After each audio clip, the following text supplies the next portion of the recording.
Assalamualaikum warahmatullahi wabarakatuh. Bismillahirrahmanirrahim. Alhamdulillahilladzi hadana ala dinil Islam. Wassalatu wassalamu ala sayyidina wa maulana Muhammad wa ala alihi wa ashabihi ajma'in. Amma ba'du. Faqala Allah Ta'ala fil Qur'anil Karim, la yanhaakumullahu 'anil ladzina lam yuqatilukum fid din wa lam yukhrijukum min diyarikum an tabarruhum wa tuqsitu ilaihim innallaha yuhibbul muqsitin. Yang artinya, Allah tidak melarang kamu untuk berbuat baik dan berlaku adil terhadap orang-orang yang tidak memerangimu karena agama dan tidak mengusir kamu dari negerimu. Sesungguhnya Allah menyukai orang-orang yang berlaku. Sahabat salsabilah yang dimuliakan Allah, bertahun-tahun bahkan sebelum kita lahir, leluhur kita telah berhubungan baik dengan orang kafir.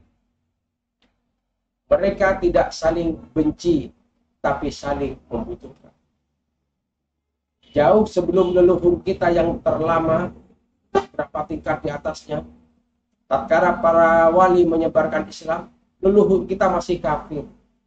Atau bahkan leluhur kita waktu itu golongan orang yang tidak gampang menerima Al-Quran, atau yang menolak Islam.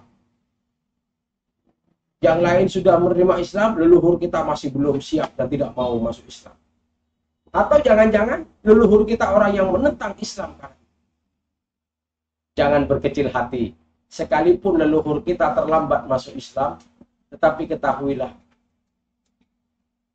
setelah ini kita akan mengerti, mencintai, dan kemudian masuk Islam. Leluhur kita mengawal Islam sampai mati. Itu hebatnya. Setelah mereka mengerti, mencintai, dan kemudian masuk Islam, leluhur kita mengawal Islam sampai mati.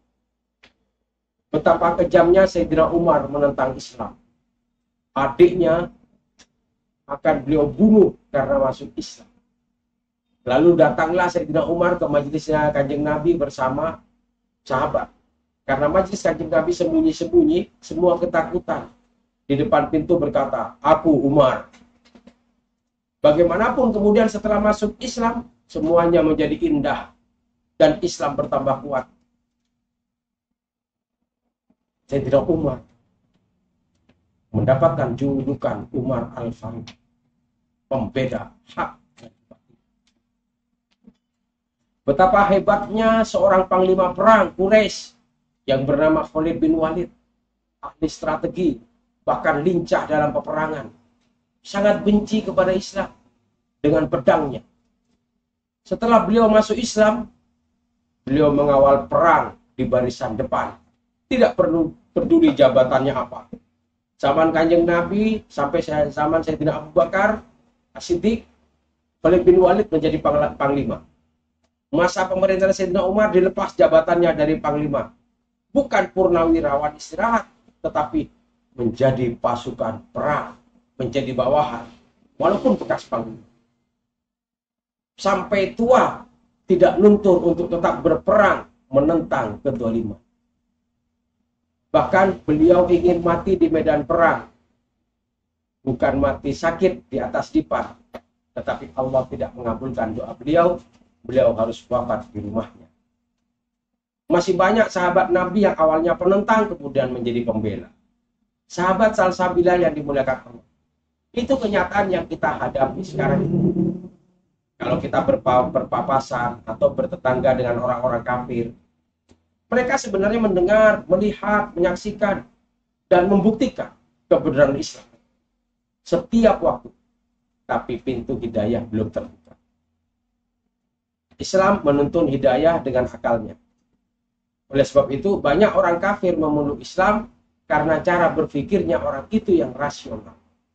Sebaliknya, orang Islam yang pindah agama bukan karena akalnya, tapi nafsunya. Baik karena kemiskinannya, karena ancaman pembunuhan, atau karena ingin disanjung dalam konten media sosial dan lain sebagainya. Kalau ada orang bertanya sekarang, ya, masa sekarang ini, karena di pendidikan Kalau ditanya, kenapa kok?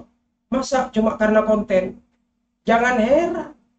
Hilangnya hidayah karena sebab sepele. Kadang pernah terjadi karena takut murtad, tidak keluar dari Islam, tetapi menikah dengan orang beda agama. Ditanya kenapa lakukan ini? Jawabannya, tidak ada larangan pasti dalam Al-Quran. Kalau mengatakan begitu, kalau Al-Quran dianggap tidak mendapatkan hukuman pasti, jawaban pasti. Kalau Al-Quran ini sudah jelas melarang, tapi mengapa dianggap tidak ada hukum yang pasti? Karena menafsirkan Al-Quran sendiri.